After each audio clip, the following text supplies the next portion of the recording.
Baik, salam sejahtera bagi semua. Yang terhormat dosen kami, Bapak Jimmy Hipitio, MPD, yang saya banggakan rekan-rekan dari kelompok HG2. Pada kesempatan kali ini, kami, perwakilan dari kelompok HG2, ingin mempresentasikan terkait dengan SPB dari kelompok kami. Tetapi sebelumnya, izinkan saya sebagai pembawa acara untuk memberitahu perwakilan dari kelompok HG2. Yang pertama saya sendiri, Ahmad Torik Akvita Galung, yang akan menjadi Master of Ceremony pada acara kali ini.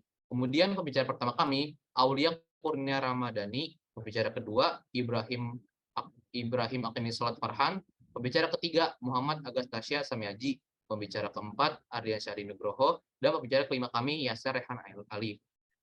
Untuk selanjutnya, saya ingin sedikit menjelaskan terkait dengan latar belakang. Indonesia adalah negara kepulauan yang memiliki luas daerah yang besar, memiliki latar belakang pernah dijajah bangsa-bangsa lain serta dilewati jalur perdagangan internasional. Oleh karena itu, tidak mengherankan Indonesia memiliki keanekaragaman.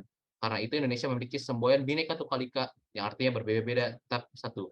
Di Indonesia dikenal terdapat 5 kepercayaan yang legal dan diakui, yaitu Islam, Kristen, Katolik, Hindu, dan Buddha. Selain itu terdapat agama yang sifatnya masih kedaerahan atau terdapat di suku-suku pedalaman.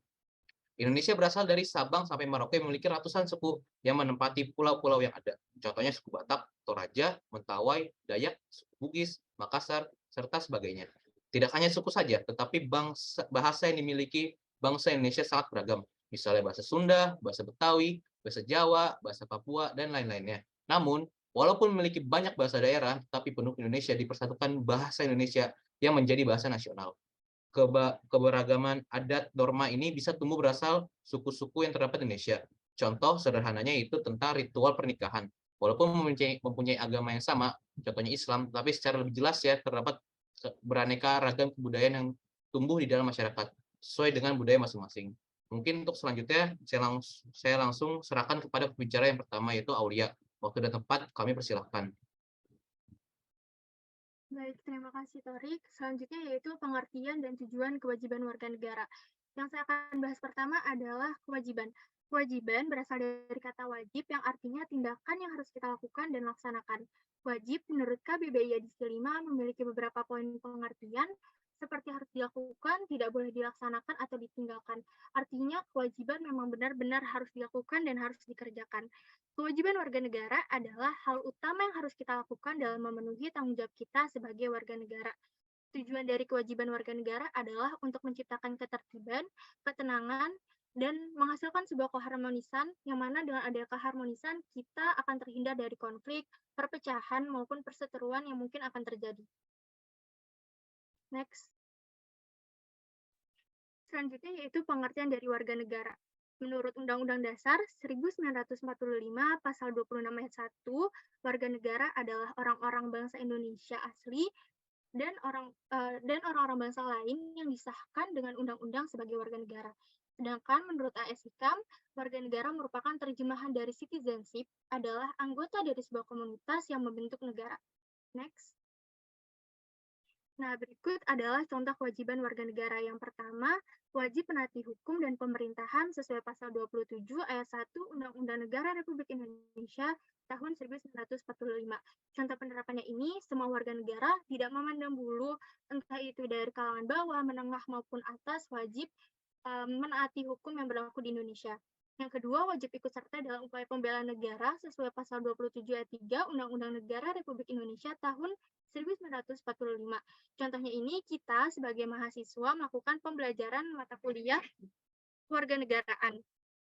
Selanjutnya yaitu ada pengabdian profesi seperti TNI, guru, dan lain sebagainya. Yang ketiga, wajib menghormati hak asasi manusia orang lain sesuai pasal 28J ayat 1. Yang keempat, wajib tunduk kepada pembatasan yang ditetapkan dengan undang-undang sesuai pasal 28J ayat 2. Yang kelima, wajib ikut serta dalam usaha pertahanan dan keamanan negara sesuai pasal 30 ayat 1 Undang-Undang Dasar Negara Republik Indonesia tahun 1945. Contoh penerapannya ini dengan kita di lingkungan masyarakat tidak membuat keonaran, sedangkan di lingkungan negara dengan kita mengamalkan nilai-nilai Pancasila. Dan yang terakhir, contohnya wajib mengikuti pendidikan dasar dan pemerintah wajib membiayainya sesuai pasal 31 ayat 2. Contoh penerapannya ini adalah adanya peraturan dari Kemdikbud yaitu wajib belajar 12 tahun. Nah, pemerintah ini kan wajib membiayai. Nah, ini juga pemerintah telah menerapkan kewajibannya dengan pemerintah memberikan dana bantuan berupa Kartu Indonesia Pintar. Next. Selanjutnya, sanksi bagi para pelanggar. Sanksi bagi para pelanggar ini terbagi menjadi dua, ada di lingkungan masyarakat dan di lingkungan negara. Di lingkup masyarakat ini ada sanksi norma agama, sanksi norma kesusilaan, sanksi norma kesopanan, dan sanksi norma hukum. Sedangkan di lingkup negara terbagi menjadi dua, yang pertama sanksi administratif. Sanksi administratif adalah sanksi untuk pelanggaran administrasi atau ketentuan undang-undang yang bersifat administratif. Nah, contoh dari sanksi administratif itu adalah seperti kalau misalnya warga negara tidak membayar pajak, maka akan dikenakan denda. Selanjutnya, contohnya lagi itu ada pembekuan hingga pencabutan sertifikat dan atau izin. Selanjutnya yang kedua, sanksi hukum pidana atau yang disebut dengan hukuman. Itu terbagi lagi menjadi dua, ada dua jenis. Yang pertama ada hukuman pokok dan yang kedua ada hukuman tambahan. Hukuman pokok ini terbagi lagi menjadi empat, ada hukuman mati, hukuman penjara, hukuman kurungan, dan hukuman denda. Sedangkan hukuman tambahan terbagi lagi menjadi tiga. Yang pertama pencabutan beberapa hak tertentu, yang kedua perampasan barang tertentu, dan yang ketiga pengumuman keputusan hakim. Sanksi hukum pidana ini juga diatur di dalam pasal 10 Kitab Undang-Undang Hukum Pidana KUHP. Baik, terima kasih kepada Aulia tentang kewajiban warga negara. Selanjutnya akan dibahas dengan Kimo dan Samiaji tentang berbangsa dan berbahasa dan bernegara. Maaf. Terima kasih, Torik. Nama saya Muhammad Agasya Samiaji. Pada hari ini saya akan menjelaskan berbangsa dan bernegara. Pengertian berbangsa adalah manusia yang terikat karena mempunyai kesatuan bahasa serta wilayah yang sama. Pengertian bernegara artinya organisasi beberapa gerombolan manusia yang mendiami suatu wilayah serta mengakui pemerintahan yang berlaku di negara tersebut. Melaksanakan kewajiban berbangsa dan bernegara adalah kewajiban semua warga negara Indonesia. Karena sebagai warga negara Indonesia, kita harus memiliki cinta tanah air. Kita dilahirkan dari kecil sampai dewasa di Indonesia. Oleh karena itu, kita harus memiliki rasa cinta tanah air yang wajib dilakukan oleh seluruh warga Indonesia. Warga negara Indonesia juga harus bisa menyesuaikan dengan budaya yang ada seperti di Indonesia, seperti saling pada orang yang lebih tua, yang dimana di budaya negara lain tidak dilakukan. Dan kita harus bisa menolong orang yang kesusahan ataupun ikut melaksanakan kerja bakti di lingkungan sekitar sebagai bentuk persatuan Indonesia. Berikutnya adalah contoh melaksanakan kewajiban berbangsa dan bernegara. Yang pertama adalah mengikuti pemilu. Mengikuti pemilu merupakan hal yang penting karena pemimpin yang menjabat di negara Indonesia sekarang merupakan pilihan dari rakyat yang ada. Oleh karena itu, rakyat berperan penting untuk perkembangan bangsa karena kita yang memilih pemimpin yang ada di Indonesia. Lalu yang kedua, memperingati Hari Kemerdekaan. Kita juga harus memperingati Hari Kemerdekaan karena Hari Kemerdekaan itu merupakan bentuk perjuangan para pahlawan. Oleh karena itu, dengan kita menghormati para perjuangan pahlawan, yang berarti kita juga mendukung kemerdekaan Indonesia karena merupakan itu perjuangan para pahlawan bangsa. Yang ketiga adalah menyampaikan pendapat. Sebagai warga negara Indonesia, kita bisa menyampaikan pendapat yang juga sebagai bentuk dalam kebebasan berpendapat. Ini bisa dilakukan jika ada undang-undang ataupun aturan ataupun perilaku pemerintah ataupun pejabat yang tidak sesuai dengan norma-norma yang ada, agar kita bisa menyesuaikan dengan bagaimana norma yang ada diterapkan di Indonesia. Yang terakhir adalah menghargai perbedaan suku, agama, ras, dan budaya. Kita harus menghargai perbedaan suku, agama, ras, dan budaya karena Indonesia terdiri dari berbagai macam suku, agama, ras, dan budaya. Ini terdapat dalam sila ketiga yaitu Persatuan Indonesia, dan ini berguna untuk tidak memecah belah bangsa karena sudah ada bangsa Indonesia ataupun organisasi yang berusaha untuk keluar dari Indonesia ataupun berusaha untuk merdeka sendiri. Oleh karena itu kita harus melakukan hal ini agar tercipta Indonesia yang adil dan makmur. Terima kasih.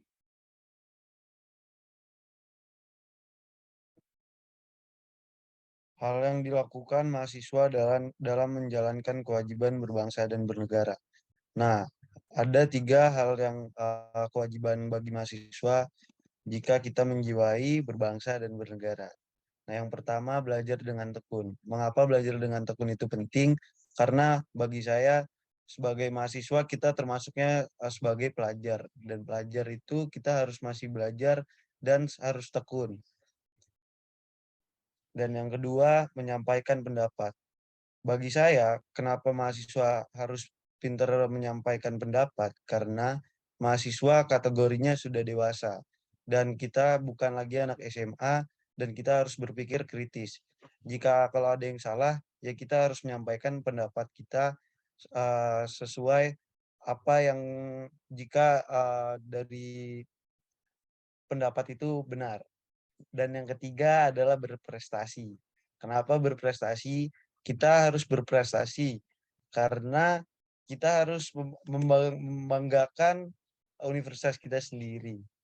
Contohnya berprestasi seperti bisa masuk BEM, bisa masuk himpunan, dan organisasi-organisasi lainnya. Terima kasih. Baik, terima kasih kepada Ibrahim dan Samiaji tentang pemaparan berbangsa dan bernegara. Selanjutnya kepada pembicara kami, kepada Ardi, waktu dapat saya persilakan. Berikut adalah poin-poin yang akan saya jelaskan perihal hak asasi manusia.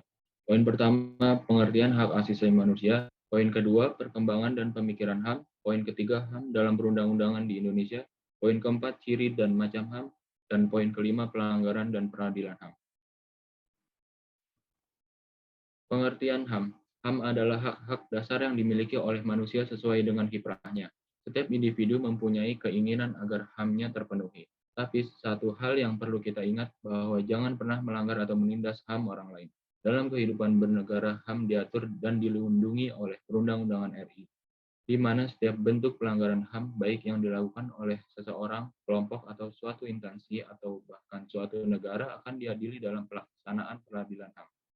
Peradilan HAM menempuh proses pengadilan melalui hukum secara peradilan HAM, sebagaimana terdapat dalam Undang-Undang Pengadilan HAM.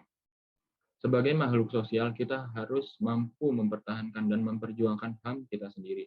Di samping itu, kita juga harus bisa menghormati dan menjaga HAM orang lain, jangan sampai kita melakukan pelanggaran HAM. Dan jangan sampai pula HAM kita dilanggar dan diinjak-injak oleh orang lain.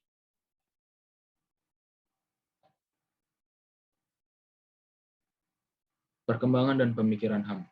Perkembangan pemikiran HAM dibagi menjadi 3 generasi. Generasi pertama berpendapat bahwa HAM hanya terfokus pada bidang hukum dan politik.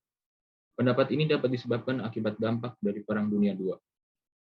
Generasi kedua berpendapat bahwa HAM tidak hanya menuntut hak yuridis, melainkan juga hak-hak sosial, ekonomi, politik, dan budaya. Generasi ketiga, reaksi dari pendapat generasi kedua. Generasi ketiga menjanjikan adanya kesatuan antara hak ekonomi, sosial, budaya, politik, dan hukum.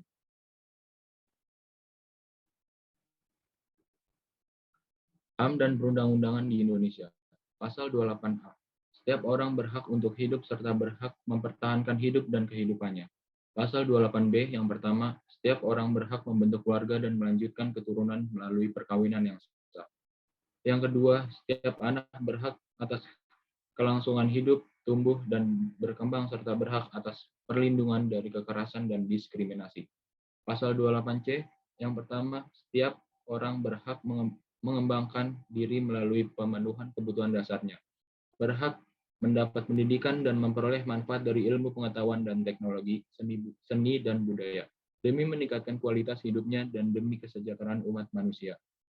Dan yang kedua, setiap orang berhak untuk memajukan dirinya dalam memperjuangkan hak secara kolektif untuk membangun masyarakat, bangsa, dan negaranya.